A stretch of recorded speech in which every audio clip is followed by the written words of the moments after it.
A moment ago, we were talking about the impacts climate change had on Hurricane Ida. Joining me now on the phone to discuss is meteorologist and distinguished professor of atmospheric science and geography at University of Georgia, James Shepard. Mr. Shepard, thank you so much for joining me tonight. I had a chance to speak with a friend who works in the mayor's office or in City Hall tonight, and he was talking about how with Katrina there was more water damage, less wind damage, but with Ida there's more wind damage and less water damage. What is your sense of what is the difference between these two storms and their impact on the city of New Orleans? Yeah, thank you for having me on. I think that's a really good point because people were automatically comparing the two storms because obviously it was the same date, August 29th, but they were very different storms. Katrina was really more of a water event for New Orleans because of the levee breaches and also the storm surge and the rain. It was also a much larger storm in footprint, whereas Ida, much smaller, more concentrated storm, much more of a windstorm.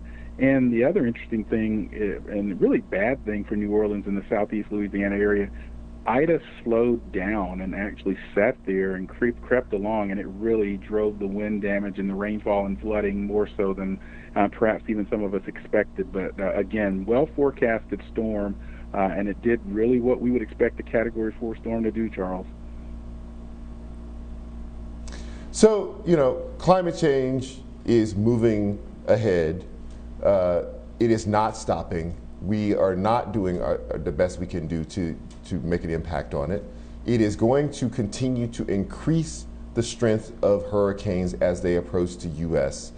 The city of New Orleans and that region has spent billions of dollars in the last 16 years to try to fortify that region and that city against storms, but that billions of dollars can't do anything about climate change and the strengthening of those storms. Should the city of New Orleans and that region be doing something more drastic than just trying to fortify the city against coming storms?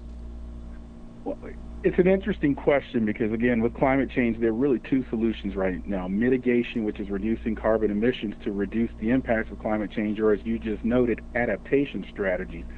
I wrote today in Forbes, I'm a senior contributor to Forbes magazine, and I wrote today that one of the things that we expect from climate change with hurricanes, in addition to stronger storms on average, is perhaps more rapidly intensifying storms. And we know the mayor and some officials said that, look, they didn't have enough time to mandate evacuations.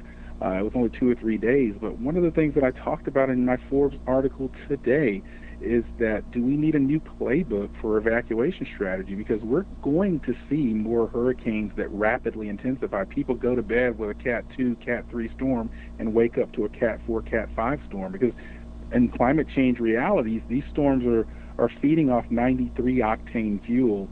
30 years ago, it was 89 octane fuel in terms of the water temperatures. And so I think we need to think carefully about adaptation strategies, but also a new playbook for how we think about evacuation. We're not dealing with storms of 1980 or 1990, and so I think we have to think carefully about evacuation orders and even stipends for people, vulnerable or marginalized populations that maybe can't leave because they can't afford to. Are we strengthening and hardening our infrastructure enough?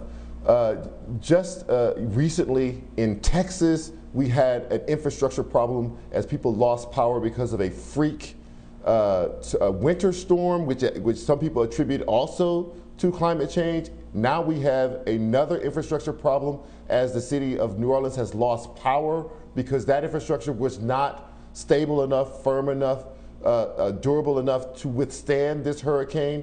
Do we need to be thinking, probably in this infrastructure bill that we have before Congress right now, how do we harden the infrastructure for storms, not just paint the bridges? You're spot on with this. We need a climate-hardened infrastructure, and I think that the infrastructure bill in place and the one that President Biden has put forth is on the right path. But as I told the House Science Committee when I testified before them a couple of years ago, we are going to see what we call more compound weather events. You mentioned the winter event this winter. You talk about Hurricane Ida. These are compound events with multiple implications from the weather event initially, but then power outages, water outages. Even with Ida, landfall was in a place in Louisiana where about 16 to 18% of domestic oil is handled, from what I understand. So we have to think carefully about our infrastructure, even water systems, pumps in New Orleans, electricity grids, are 1970s engineering, and they are not built for the 2021 storms, heat waves, and winter storms.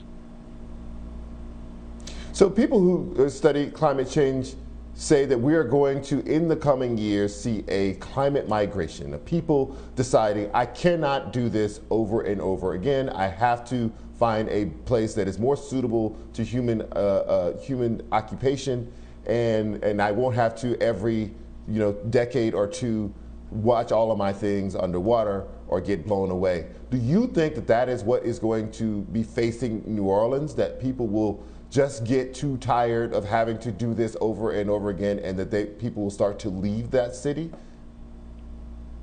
Absolutely, and I think we're already seeing this climate migration, Charles.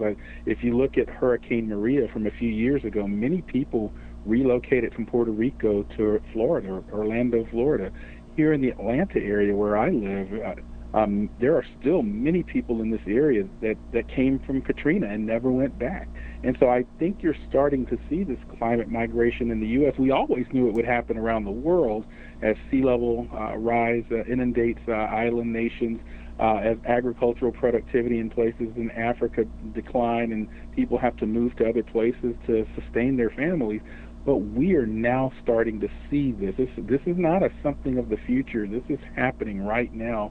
And I think it creates interesting sort of political changes. If you look at sort of shifts in how the metro Atlanta area voted in certain counties and look at where some of the demographics of those counties came from, there are political implications. There are the immigration implications. So climate change is not about the polar bears or about the butterflies.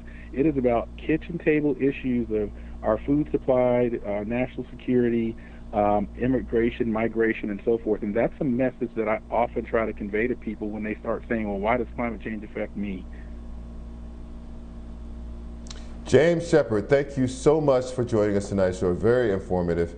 Hope we'll have you back soon. More Prime after the break.